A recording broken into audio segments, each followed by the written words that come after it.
Assalamualaikum warahmatullahi wabarakatuh. Good afternoon, mga viewer, mga sisters and brother in Islam and the non-Muslim community. And today, we're privileged that we have the president of the BCOBAR Federation. But before that, tanongin natin yung aking meron tayo ditong Sharia lawyer beside me to help us ask some question. Let's welcome my co-host, Attorney Nur Hernandez. Assalamualaikum, brother.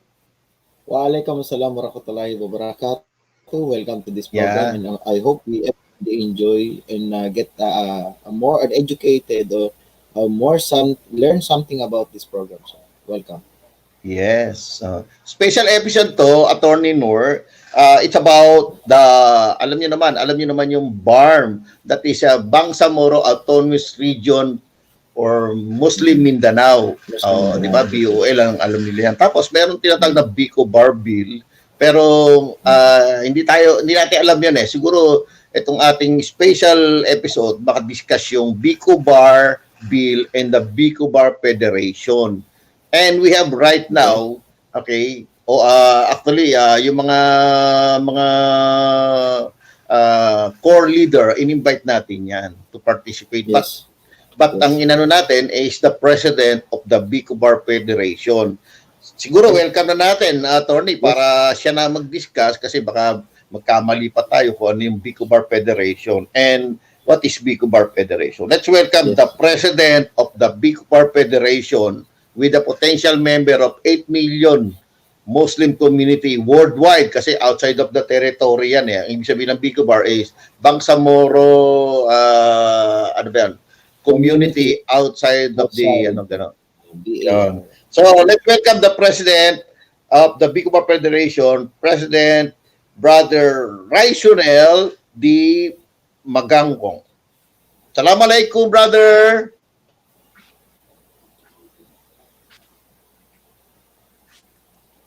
Hello, brother. Hello. Please greet viewer worldwide. You're now live and alive in the Global Pinas TV 168 special episode for the BCOBAR Federation.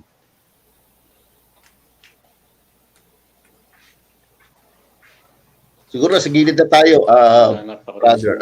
Direct gilid na kami para mas malaki yung camera niya, yung ano niya. Ayun. Yes.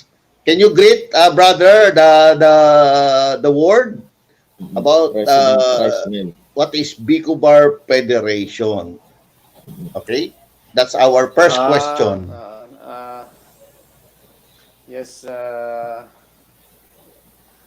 I thank you very much for the very good question, Brother Ismail and fellow brothers. That actually. BCOBAR Federation is not only a federation of many hundreds of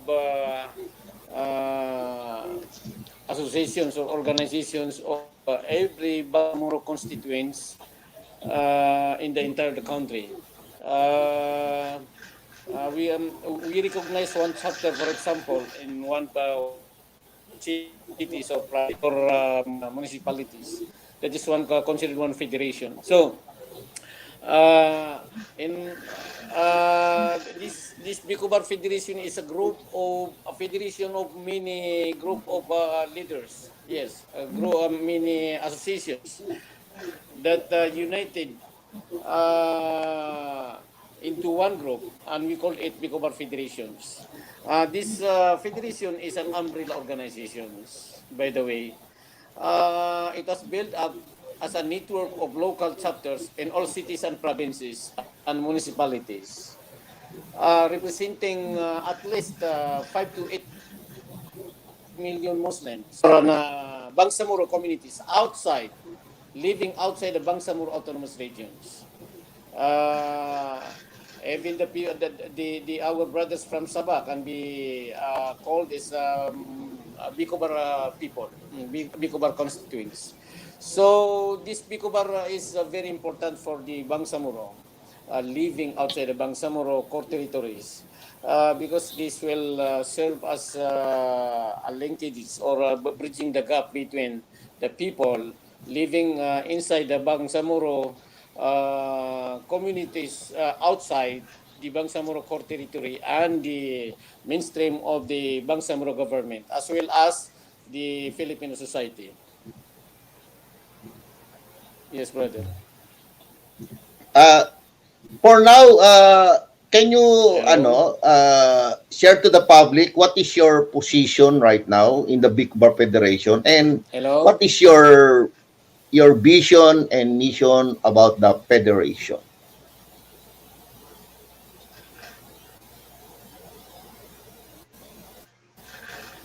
Can you hear me, brother? Oh, nag-freeze. Oh. Nag-freeze siya. Oh, Wala wala. yata yung signal.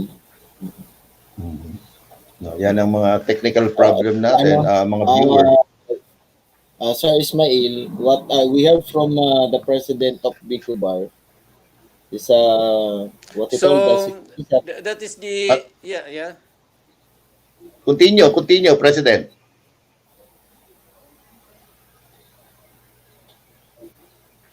Hello? Tuloy lang tuloy.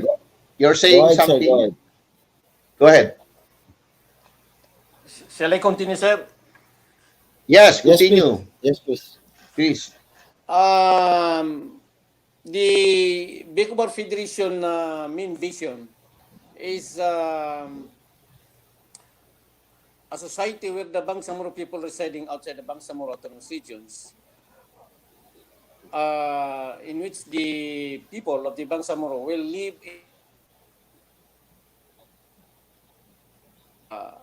people inside the Bangsamoro or core territory. So this will serve as the what you call this instrument to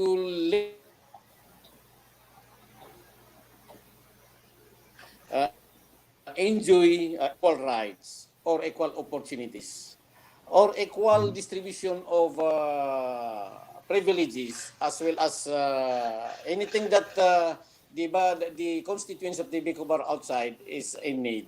And the BCOBAR federations are here or are there to help to assist those underprivileged BCOBAR constituents outside the Bangsamoro core territory.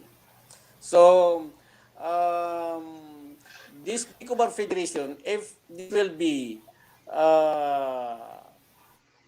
treated very seriously, this can help, because this can help a lot for the Bangsamoro government, because we believe that the Bangsamoro Autonomous Region government cannot serve all the people of Bangsamoro outside the Bangsamoro Autonomous Regions. For example, the people in Metro Manila or in Visayas or in as far as Palawan, how comes the Bangsamoro Autonomous Region Muslim Mindanao government can serve them or can deliver their services, unless they will use these BCOBAR federations, because this BCOBAR federations has already established in nationwide chapters or nationwide branches in every municipality, cities, and provinces.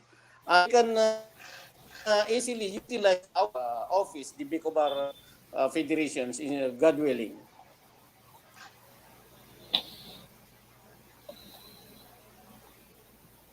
Hello? Attorney Nord, do you have a question? Follow-up question. Yes, sir. Are we allowed to ask President Raisonel, sir? Can we ask you Yes. something, sir?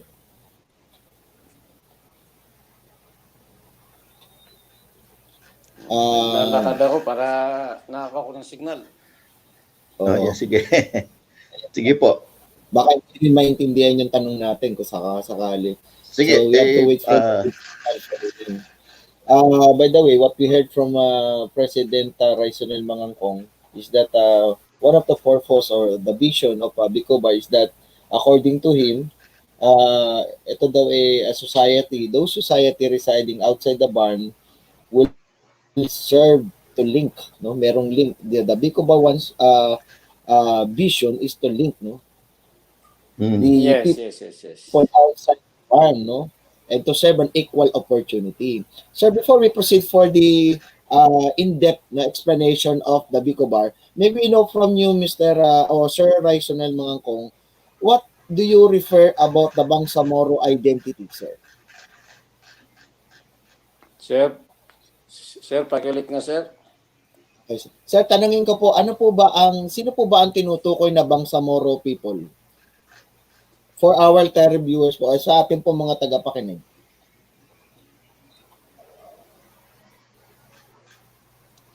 Really, it's blurred. Hindi ko magit po. Okay, Lumakas sir. ng signal. Ayun, so... Sir, pakiulit, sir. Sorry, sir. Sir, pakiulit. It's okay, sir. Attorney. Okay. Opo, Press, sino po ba yung tinutukoy na Bangsamoro people ayon po sa ating pagkakaunawa? Yes. So that our viewers will have the opportunity to understand who are the Bangsamoro people. Please.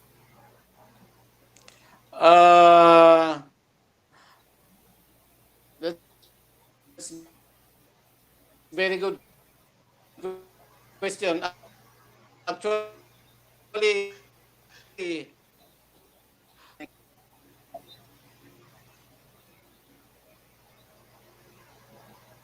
Naghang.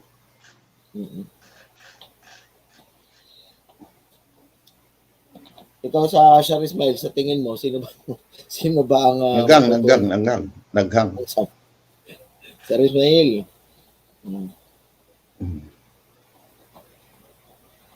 Okay. Hello. Babalik yan. Yes, talaga news. Umuulan kasi sa Ismail. Ay. Yan. Wala. Nawala. Okay. Dalawa na Let's tayo wait po sa live and alive po tayo sa Global Pinas TV 168. Globally, napapanood po tayo. I'm with my co-host panelist, Attorney Noor Hernandez, para ako kasi magtatanong ako not on the legal aspect, with Attorney Noor naman on the legal aspect. So para makita natin yung balance na natin, mga tanong. Maganda yung tanong ni Attorney Noor kasi maraming nanonood sa atin na Muslim and the Christian community. And they want to know ano ba talaga yung Bangsamoro, 'di ba? Ano ba yung Bangsamoro definition? Tama ba yung Attorney Noor? Ano ba yung Bangsamoro word? Sino ba ang tinutukoy sa batas ng mga Bangsamoro people? We have to educate our viewers also to make them understand, no? Who are those called Bangsamoro people? Yes, siguro masagot na ni President Raisonel Goldie. President, narinig niyo na yung tanong? So madalis... baliktad. Yes, sir. Yan, sige po. Sa madaling salita po, ang Bangsamoro people ay yung mga kapatid natin na nakatira sa Mindanao. Okay. And mayroon nakatira sa Mindanao at saka yung nag-migrate sa ibang parte ng Pilipinas, sa Visayas, sa Luzon. So, as far as Palawan, and they are the Bangsamoro people. And they deserve to be treated equally with to be treated by the Bangsamoro government. Equally with the Bangsamoro people living inside the Accord territory. Those are the Bangsamoro people who are it must be under the supervision, or it should be serviced by the Bangsamoro government. Kailangan mabigyan sila ng pansin kasi sila ay mas marami po ang Bangsamoro people na nakatira po sa labas ng BARM territory kaysa yung nakatira po sa BARM core territory po. Yes po. So yung BCOBAR po, ano po yung talagang Bangsamoro po 'yon. Ay BCOBAR po, ano pong definition ng BCOBAR po ulit? For the Christian and the non-Muslim. Yes, ang BCOBAR po. Yes. BCOBAR are those Muslim, non-Muslim, and even the indigenous people are called BCOBAR, BCOBAR constituent, BCOBAR people. And even the Balik Islams are member of the BCOBAR people, Bangsamoro. Yes. No, kasi nakita ko rin sa Palawan, may mga Muslim brother tayo originate from Palawan eh. And that's not Mindanao, di ba po? Member din sila, pwede. Yung nakatira po sa Palawan na Muslim, original Muslim po from Palawan. Yes, I've been there. I visited Panay. They have a lot. Let me ask the President, si President, if I may allow to ask. Sir, you are referring to kanina, you have stated that Balik Islam are also considered as covered by the BCOBAR. Am I right, sir?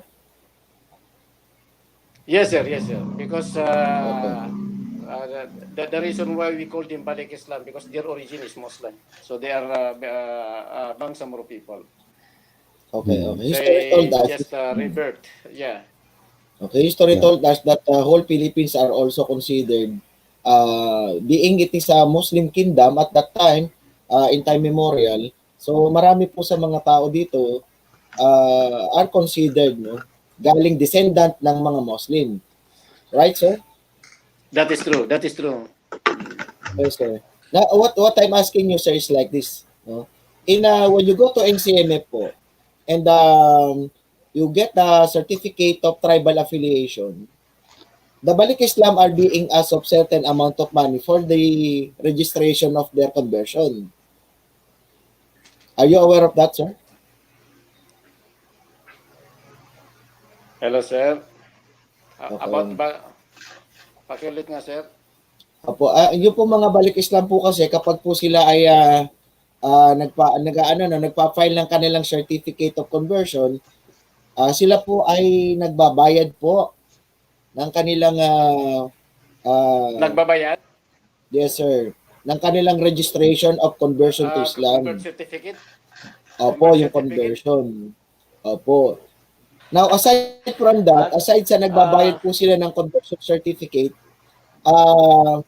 somehow, kapag nag-a-apply po sila sa government service, hindi po sila kino-considered na kasama sa Bangsamoro o yung tinatawag nating yung 13 ethnic linguistic group na sila ay kabilang po. That is why kahit po yung Balik Islam at kumukuha sila ng waiver dahil sila ay Muslim na, hindi po sila kino-considered na Bangsamoro. No, Okay. that's sir, that is the Balik Islam brothers Islam po, and sisters are to illustrate po, sir, Mr. Yes, President, yes. para illustrate ko po yung sinasabi ko, kapag yung isang Balik Islam, siya ay Muslim na by faith, sa kanyang paniniwala sa isip, sa salita, at sa gawa, siya pa ay Balik Islam na. Now, kumuha siya ng certificate of conversion dun sa sa NCMF at gagamitin niya yun for the purpose of application into a government service. Now, what these people is asking is to a certain waiver po. For example, yung height waiver, yung age waiver, or certain accommodation para sa kanilang mga examination. Now, somehow, ang ibang government institution hindi po kino-consider na Bangsamoro ang mga balik Islam. Because simply they are just from a non-Muslim faith, sila po ay yumakap lang at naging balik Islam by virtue of conversion. And today po, sabi niyo po sa amin, ang balik Islam ay kasama po sa Bangsamoro. So, Yeah. how do we reconcile that, sir? Paano po ba natin mas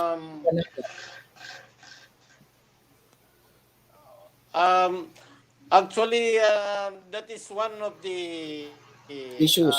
problem because yes, some we call it social injustice or whatsoever because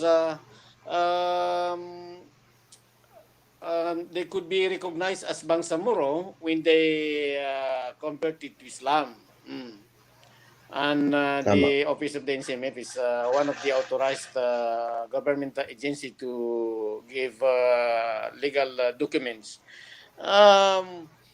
As far as the Bangsamoro government or the Bangsamoro organic law, all Muslims and convert Muslims can be called as Bangsamoro people. Yes, and regardless of tribal affiliations or religious beliefs, as long as they converted to Islam, and they can be called as Bangsamoro because the origin, as we all know, the origin of the Filipino people are all Muslims. Yes, and nobody can deny that. This is a matter of rectifying what is now existing policy ng Office of the Muslim Affairs. Because in the Office of the Statistics Office, they regard this as convert because what they will represent is, of course, their birth certificate are non-Muslims and they converted to Islam. And when they converted to Islam, they are now become ibang Samoro people and they can enjoy similar to the privileges and whatever helps enjoyed by the Bangsamoro people from Mindanao. Yeah. Or the Bangsamoro people outside, living outside Mindanao, outside the Bangsamoro autonomous regions, presently in Luzon and Visayas as far as Palawan. Okay. May tanong lang po ako, President, regarding sa privilege, tulong. Ano po bang tulong ng BARM sa BCOBAR Federation ang ine-expect po natin? Alam niyo naman po, di ba? Kaya tayo nag-unify, nag-groupings para kung ano man yung gusto nating benefits from the BARM territory, eh meron ding maanggingan. Tama ba Tagalog? Yung meron man lang matulong dun sa labas ng territory. Ano po ba yung pwede nating ma-expect kung alam ba member ako, di ba membership based po yung BCOBAR Federation, eh pag ako member po ng BCOBAR Federation, ano po yung mabibigay ng BARM sa ating organization na BCOBAR? Anong mga privilege po? Benefits po, tulong. Benefits? Yes, from the government. The BARM. Government. Yes po. Yes, actually, the BARM government is bound to give or to deliver services. You know, for example, itong nakaraan na kalamidad here in Metro Manila, it is the obligations. It is the obligation of the Bangsamoro government to send or deliver services, ayuda, whatsoever helps to the people here in Luzon and Mindanao and Visayas. Yes. Sad to note, really, it's very, very minimal. As we know, it's very, very minimal. And only a few that receives such helps or ayuda from the Bangsamoro government. We may count it maybe because of lack of, I cannot say that they don't have funds because every month they have 6.7 billion peso. But maybe they are very busy at the time, or because of the pandemic, and they don't have manpower to deliver such helps or privileges that the people, Bangsamoro people living here in Luzon and Visayas, may bound to receive or to receive from the Bangsamoro government. President, meron lang ako tanong yung Yes. yung BCOBAR Federation, marami pong sektor po 'yon, 'di ba? Parang may nabasa po ako na Yes, sir. women sector, ano ba tawag na PWD section o youth section. Ano pwede paano lang ko sa mga viewer natin, ano po ba yung mga classification na member natin na priority po na tinutulungan?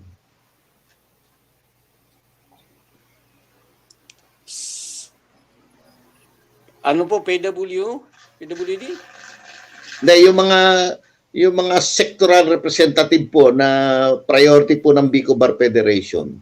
Parang meron nabasa po ako, women, senior citizen ba yun? Ano po yung mga group na yun na departamento po ng BCOBAR na tinutulungan? Mga sektoral. Apo, sektoral po. Ano po yun? Sektoral.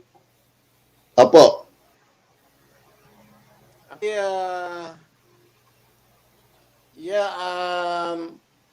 Lahat ng sectors po ng society are they deserve to receive projects or helps from the Bangsamoro government, livelihoods, any projects that can generate jobs, or at least yung mga micro macro businesses, and the BCOBAR Federation is bound to sponsor some bills or resolutions at hilingin natin sa BCOBAR government, Bangsamoro government, na mabigyan nila ng pansin at mabigyan nila ng budget para matugunan itong mga problema ng mga different sectors, like women sectors, PWD sectors, senior citizens, the youth sectors, especially the youth sectors, because if the youth sectors grow and not pag lumalaking mga kabataan sa natin at hindi sila ma-orient or ma-educate in the Islamic way or the so madali they are vulnerable to other form of social crimes, orientations. So the Bangsamoro government are bound to take care of these people. The Bangsamoro people, as I mentioned, PWD, the women sector, the youth sector, the ulama, the sultanates, and others who are living outside the Bangsamoro core territory.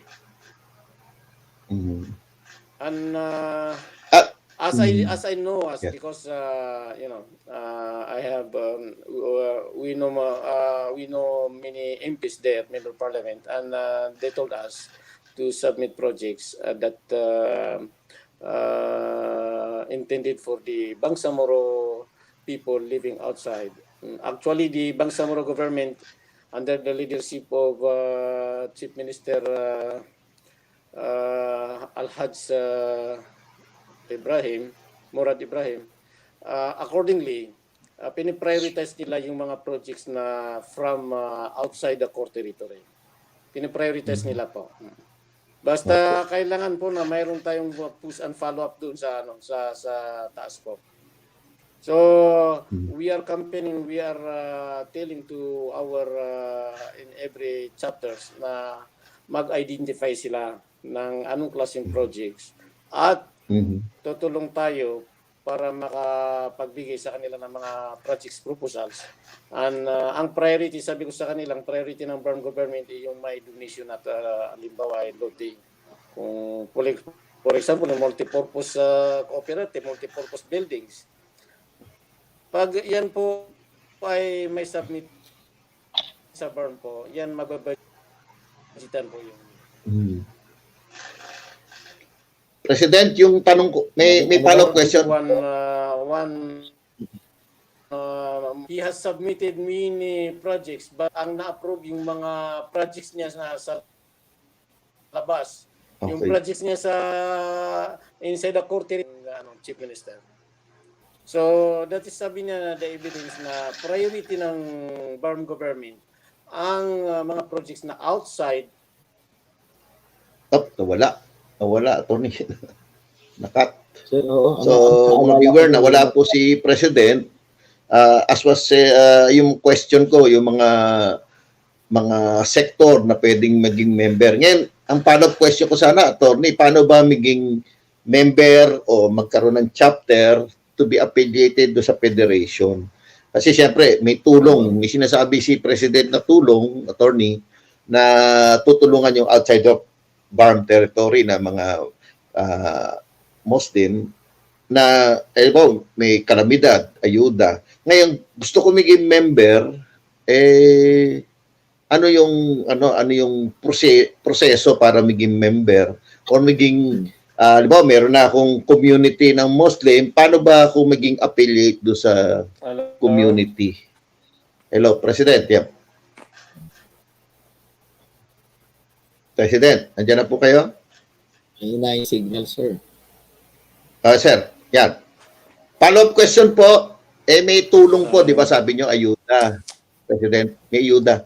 Paano po yung isang Muslim na member o kaya isang community ng Muslim gusto ma-affiliate sa BCOBAR po? Paano po ang sistema po o procedure?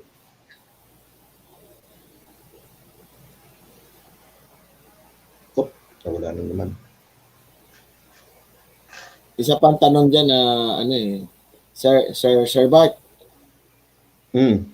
Isa pang tanong dyan kasi, sabi nila magsasabit ng project proposal dun sa parliamentary. Okay, assuming na magsasabit tayo ng project proposal sa parliamentary government and ang priority nila yung mga project outside ban. Paano yung procedure nito? Yung procedural aspect nito, how do we submit our proposal? Most especially, we want to call the attention yung mga taga-parliamentary, silipin nila napakanan ng kapwa nila Muslim, lalong-lalo na sa sektor ng Balik Islam. Napakalaki ng concern namin sa sektor ng Balik Islam. Tatanong ko na kay President, paano po ang procedure na maging member o kaya may community of Muslim na sa Luzon? Paano po maging member po o affiliate ba tawag po doon sa BCOBAR Federation? Ano bang rules po niyan? Narinig niyo po ako, President?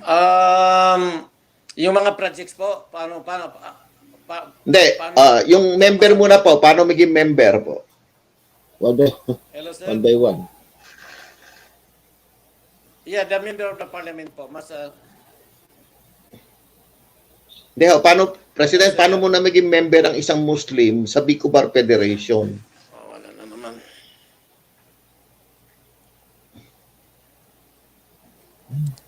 O kaya meron na akong community.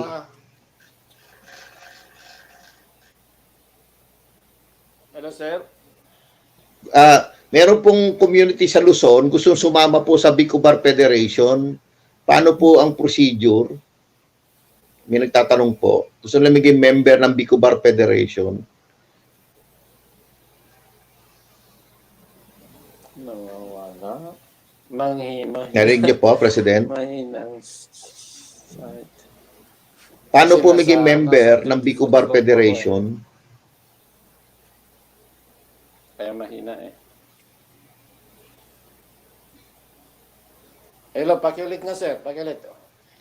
Paano po maging member po, President? Paano po maging member ng federation kung mag-join po yung isang community paano o isang tao? BCOBAR po, BCOBAR. Paano maging member ng BCOBAR yung isang... Opo. May nagtatanong po kasi yun po ang gusto nila sumali po. Madali lang po. Sino po lalapitan? Parang ganun. Mayroon association o group doon ng brothers natin, mag-organize lang sila po ng grupo nila, and then Opo. kailangan duly recognized or registered in the SEC or Security and Exchange Commission po para mayroon silang legal document. At pagdating sa delivery, alimbawa application ng projects po, yan ang hinahanap ng Parliament po, Bangsamoro Parliament. Kailangan na legal yung mga documents nila. So, to establish to be a member of the BCOBAR Federation, for example, here in Manila, for example, in Mandaluyong or Makati, kailangan yung association dito ng mga Muslims ay complete ang documents nila at may seat of officers at yan ay marirecognize po. Marirecognize sila po. Basta mayroon silang SEC registration po.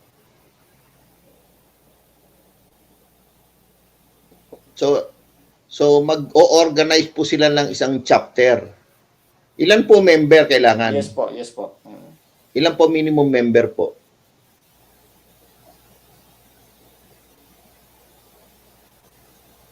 Sir?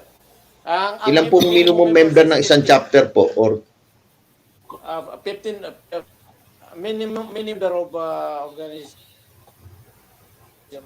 is 15 person po. Man, Vice Chairman na down to sector Ilan po? representatives. Parang ganun po. Sa 15 po, 15.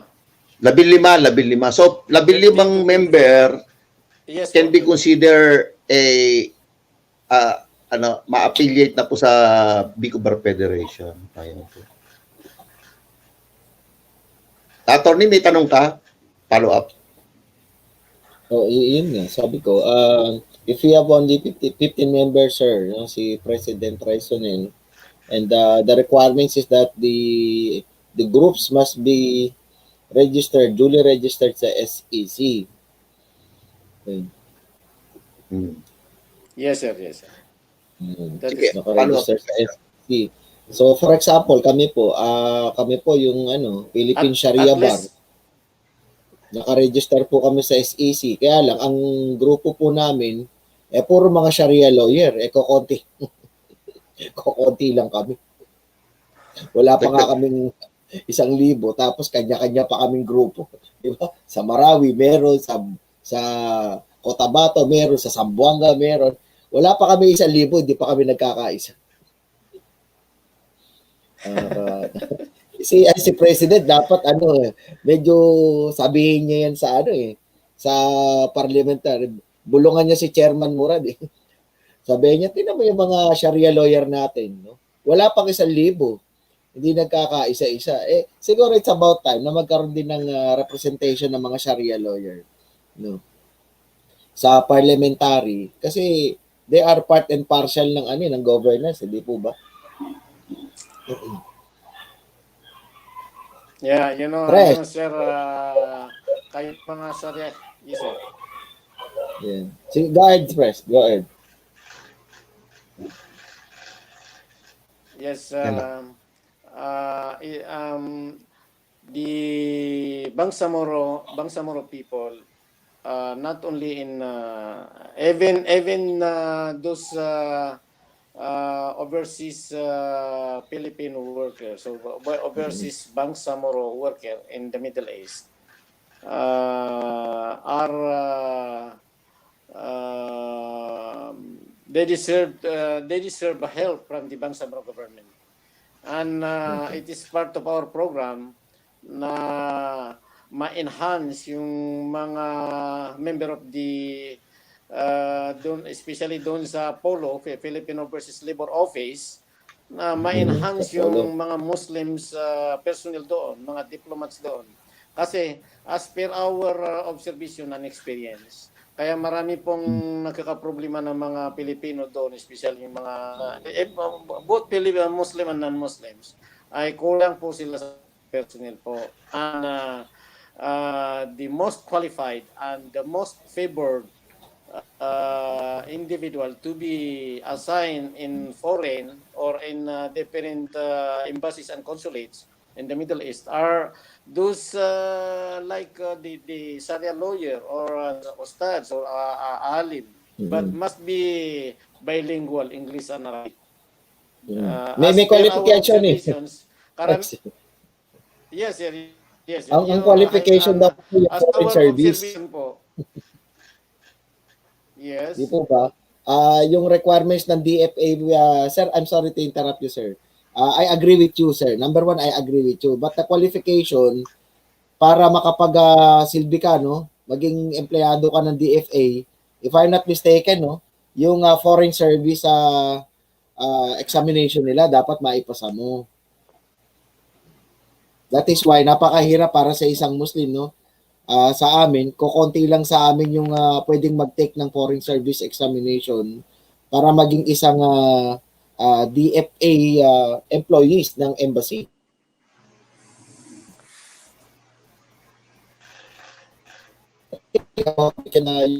Something o maipakausap natin for the purpose of the welfare ng ating mga Pilipino, Muslim, Filipino, domestic OFW. Wala. Si President Hello, sir. Regional is also, I heard you're also one of the leaders of the recruitment agency, President. Kaya medyo may alam siya sa OFW. Tama po ba, President? Kaya alam niya yung mga problem. Nag-lock in. Siguro tanong din natin after si President, yung, di ba may mga legal concern, yung mga, kasi maraming chapter yan, attorney, chapter ng Luzon, Visayas, Mindanao, tapos, alam Luzon, meron sa Norte, may sa Lawag, may sa Apari, meron sa... Per region, region 1, region 2, region 3. Diba? Hindi, per region, marami pang chapter eh. Wala silang, doon, yung pag may problema sa kanila, sa legal problem, attorney, paano kaya, siguro pwedeng tanong kung paano masosolve yun? Itatakbo pa nila sa Mindanao. Yeah. President? Ikaw na magtanong, sir. President, can you hear me? President Tradicional? Yes, sir. Sir? Huwag muna tayo doon sa may, sa OFW malayo. Yung malapit po, Luzon, Visayas, Mindanao, di ba may mga chapter po tayo. Madalas po maraming legal problem po di ba? Yung concern. Pag hindi po, paano po na-address yun? Paano po plano natin, no? Di ba may problema, personal, family problem, o kaya away sa, alam niyo naman, di ba? May away sa tribo. Away na magkakamagana, whatever, paano po nasusolve yung isa pag nandun po ako sa Muslim affair, hindi na alam kung saan lalapitan, o kaya minsan pag walang Muslim affair po yung isang city, wala pong nalalapitan yung ating mga kapatid ng Muslim. Sir, pakilit nga, sir. Paano po yung legal concern? Halimbawa, isang chapter po sa isang lugar, wala hong community, wala pong Muslim affair. Paano po 'yon? May chapter tayo doon ng BCOBAR. Di ba may mga legal concern po sila minsan? Personal problem, away na problema, family problem. They need yung mailalagay sa Sharia court or na normal court. Meron ba tayong legal assistance po na lalo na kung walang pera po?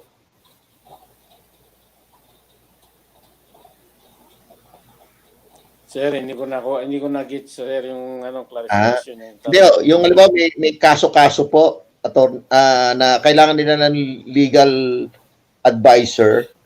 BCOBAR po may ganun po ba?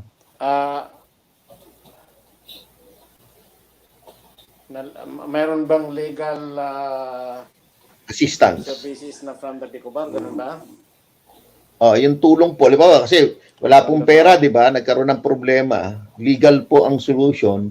May mapoprovide po ba ang BCOBAR Federation for that? Kasi walang pera din po tulong. Ang hina. Free legal assistance po. Narinig niyo po, President? Bismillah. President?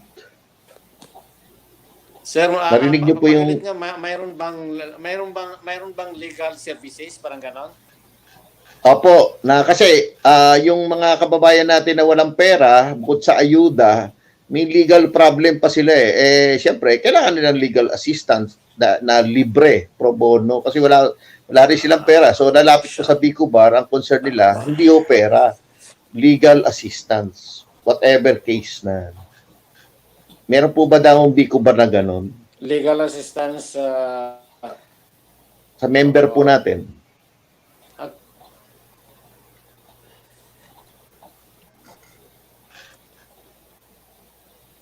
Kasi minsan dumalapit po sila sa TV, di ba? May problema sila sa mag-asawa o kasal-kasal. Sa BCOBAR mo pwede lumapit for that? yung mga... Yung walang bayad po. Sinong lalapit po? Yung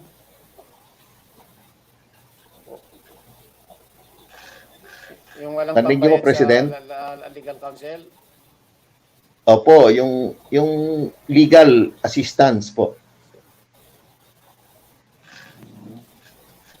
Naget niyo po, President? Medyo mahina yung internet. Sir, I'm very sorry. I cannot get it, sir.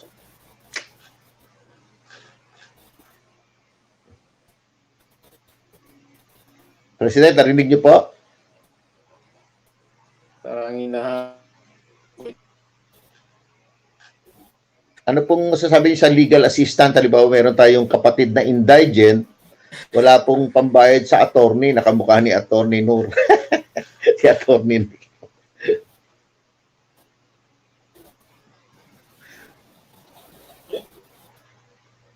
Nawala si President na laki. Vice po. Attorney, ano masasabi mo? Di ba maraming, alam mo, normal problem, hindi lang pagkain o trabaho, attorney, di ba? Madalas, ang problema, may kaso, di ba? Tama ba, attorney? Nagang na sila lahat, pareho. Yan, nawala na sila. Siguro, teka, hintayin natin. Siguro. Attorney, nasa ka? Naputol si attorney. Mga viewer, yung mga yan. Yung in-interview po namin, siya po si President ng BCOBAR Federation. So, para yung mga gusto maging member, okay, may tagline siya, no moral left behind. Yan po yan. Yung BCOBAR po, BANGSAMORO outside of BARM territory po yan. Kasi may BARM po, BANGSAMORO Autonomous Region Muslim Mindanao, yun yung BARM. Tapos may territory pong sakop yun. Ngayon, marami po tayong mga kapatid na Muslim, hindi kasakop po doon sa territory. So, meron pong association, federation, to be exact, the BCOBAR. Ayan. BANGSAMORO community outside of BARM. Ayun, para mas simple. Ganun po yun. So, tinatanong natin kanina kay President kung bukod sa pagkain, trabaho, livelihood, marami po tayong, kahit hindi naman sa Muslim, marami pong kaso-kaso. Whether kamag-anak na away, o kaya nagkaroon ng problema sa, yung legal assistance na free. Kasi alam niyo naman, napakamahal ng kumuha ng attorney. So, meron ba tayong matatakbuhan sa BCOBAR Federation? Kasi minsan, wala pong matakbuhan ng mga kapatid natin Muslim kung may mga problema na court problem, I mean, whether Sharia court or the Philippine court na normal. Pero related pareho yun kasi parehong lawyer ang magre-represent doon eh. You cannot represent the court if you are not a lawyer. Diba? Pwede ka witness, pero to be a litigator or defense lawyer, you need to be a graduate or a licensed lawyer, whether Sharia or the normal court. Attorney, kanina nawala ka narinig mo ko? Can you hear me, attorney? Butin lang, I'm blessed, malakas ang internet ko. Pasalamat ako sa Globe ko yung aking linya, never ako nakat, except nung brown out. Kinomercial Very good. ko pa. Sponsor. Sana Ano? mag-sponsor ng Globe. Ako lang ata pumupuri sa Globe, ah. Ano Attorney, yung, ano ba ano? yung, ano ba yung, Ano yung ano mo, sabi? internet connection mo? Maulan dito sa UP, sir. Anong, ano yung Globe, PLDT, PLDT, Smart? PLDT, maulan dito. Oh. Ako Yan naman yung blessed. nangyayari. Maganda yung internet connection ko dito, Globe. Mm, Yeah. Attorney, before yung nawala kayong dalawa, i-discuss Mm. natin yung concern ng bukod sa pagkain ng laman ng tiyan, 'di ba? Meron ding another problem ang whether may pera, lalo na yung walang pera, walang pambayad sa isang Sharia lawyer, counselor, nakabuka mo, mm. 'di ba? Hindi mo naman kaya 'yon kasi napakaraming chapter eh. Tapos sumunod, may nilalapitan sila, pero siyempre, kung ang BCOBAR Federation merong legal assistance sana, baka pwedeng makatulong si Atty. Nur. Actually, hello sir, dapat isa yan Yes, sa sige. mga idagdag nila sa kanilang, Indirectly, Atty. oo, yan yung dapat na isa sa idagdag nila sa kanilang mga kanilang mga mission o yung vision nila. Naintindihan natin na meron daw silang ginagawang mga pagtulong lalo na sa kalamidad. Ilan lang ba yung kalamidad na dumarating at ayaw nga nating dumating yung kalamidad, di ba sir?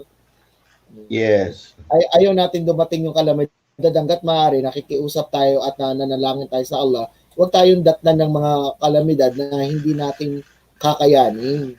So, in regard Yes, sa tama. tanong nyo sa mga abogado, ganito yan sir, no? Totoo yun. Susundan ko, Atty. Sandali, kakat kita. Yung kalamidad, minsan-minsan lang yan. Pero yung yes, sir. legal problem, minsan araw-araw, Atty., di ba? Ayan talaga, unavoidable yan. Madalas. Opo, the more na dumadami ang tao, the more na dumadami ang docket ng korte. Lalong-lalo na, number one, sir, yung sa pag-aasawa.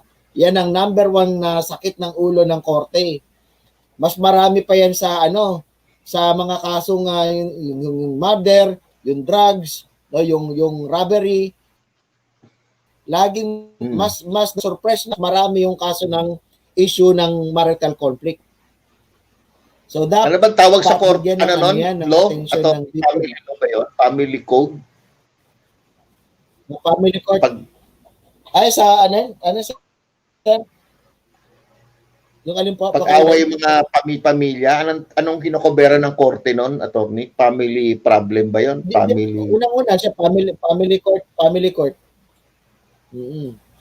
Family court po. Family court. Pero depende yan sa kaso, sir. Kung sila mag-asawa, tapos ang kaso nila tungkol sa property, siyempre, ibang korte naman yan. Sa civil court naman natin ipinapile, lalo na yung mga ganyan. Pero, may mga pagkakataon kasi na dinidinig din ng magkahalo na, magkasabay na para maiwasan yung multiplicity ng kaso. Para hindi maraming kaso kung parehong party nagtatalo, isang na lang, isang filing na lang. So, ito pa problema, attorney, walang pambayad. Ayun ang masaklap. Ito yung solusyon, sir. Ito yung solusyon. Ang solusyon, pag wala pong pambayad yung mga kapatid po natin na Pilipino-Muslim, o kahit hindi sila ay Muslim, meron po tayong public attorney's office. Nandiyan si Chief, ang kagalang-galang naming Chief ng Public Attorney's Office, si Chief Acosta. Ma'am, magandang hapon po sa inyo. Sana po lagi po kayong malusog. Yan. Lagi ko nakikita sa TV yan. Oo. Yan ang ating napakagaling na hepe, no? Yeah.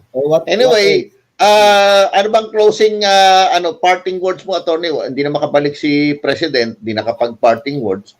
To wrap up, what do you think, what can you suggest globally na at saka yung mga member natin nakikinig din yung BCOBAR. Ano ba sasuggest mo sa BCOBAR, being a lawyer, being a Sharia counselor, as parting words na lang, advice, legal advice and personal advice or whatever advice, Attorney Nur? Okay. number one, I have two advice to say. No? Number one, yung concern ng mga balik Islam. Okay. We all know that yung Bangsamoro people is something to debatable yun eh. Kami ba, tayo ba, ikaw ba, sir, kasama ba tayo as a consider ba tayo Bangsamoro? So my point is, bigyan ng BARM ng malaking atensyon, ng malaking oras ang kapakanan ng mga balik Islam kasi kasama tayo sa bumubuo ng ating bansa, ng ating lipunan, kasama ang mga balik Islam. Meron dapat mag-represent sa mga balik Islam. There should be a seat in the governance, in the parliamentary, isang balik Islam na tatayo dyan at sasabihin nila kung ano yung ating concern, kung ano yung kailangan natin, kung ano yung problema natin para ma-resolve at maging kasama tayo sa pag-unlad ng bansan to. Let us not forget na ang mga balik Islam plays a very important role. It plays a very important role to every society, to every location or every form of government. Ang dami po dyan na ang dami pong doktor, abogado, engineer na balik Islam. Kailangan may mag-represent po sa kanila. Number two po, sige. Dapat po magkaroon tayo ng Sharia court dito sa Maynila. Di po ba? Sa Maynila. Bakit nasabi mo, attorney, yun? Wala ba sa Manila? Wala. Baka may natutulog diyan sa ating mga manggagawa ng alam mo na, pasintabi lang po, no? Matagal na pong issue yun eh. Ang dami na pong pinel na mga diyan. It is about time. I'm calling the attention ng ating mga mambabatas na Muslim. Mga congressman, assalamualaikum po sir, humihingi kami sa inyo ng oras po. Sana nakikiusap kami sa inyo na may kababaang loob na sana po bigyan po ng attention. Gumawa po tayo ng bill hangga't po maaari. Alam ko meron na, pero kung pagtutulong-tulungan po natin yan, sir, magkaroon po ng Sharia court dito sa ating lugar, sa Luzon, no? Just imagine, Sir Ismail, magpapile pa kami sa Zamboanga, magpapile kami sa Cotabato, magpapile kami sa Iligan ng mga kaso, napakagastos po niyan para sa atin, no? Lalong-lalo na po, no, yung isang Muslim na mag-aasawa ng pangalawa. Ang sabi po ng batas, kailangan sumulat daw siya sa korte, a written notice informing the court doon sa kanyang desire na magdadagdag ng asawa. Ang layo po niyan. Kaya tingnan niyo po, napakaraming mga Muslim, lalo na sa sektor ng balik Islam, nagdagdag ng asawa, hindi niya nasulatan yung korte sa sobrang layo. At isa pa, hindi niya rin alam bakit susulatan daw. Diba? Okay. Kapag hindi mo nasulatan, sir, pag hindi mo nasulatan, maaari kang papanagutin ng batas. Maaari kang makulong. Ganun ang nangyari. Anong kaso, attorney, yon? Bigamy? Hindi, sir. Sa specific offense nakalagay yun. Failure to comply to sa Article 161, 162, yung subsequent marriage kung tawagin. Okay? Na bago daw kanya, mag-aasawa yung isang Muslim, dapat daw i-inform niya yung korte at yung korte, i-inform niya yung babae, no? Yung unang asawa, magkikita-kita silang ganon. Paano mo gagawin yun, sir? Di ba nasa Mindanao? Layo. Sabi, sulat lang naman yan. Kahit ba naman sulat yan, hindi nga namin alam kung sino susulatan doon. No. Hindi nga na alam paano Siyempre, kukuha ka pa ng abogado, di gagastos pa ng malaki. Yan yung mga bagay na, kumbaga, kulang sa ating ngayon na dapat bigyan ng atensyon. Okay. Next.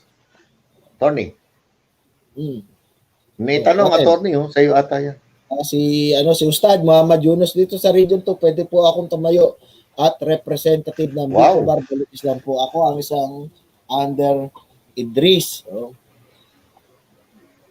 Yan, that is under the approval ni President Raisonel Mangangkong. Okay. Dito sa Quezon City, di ba, sa napag-usapan natin kung gagawin ba yan dito sa NCR.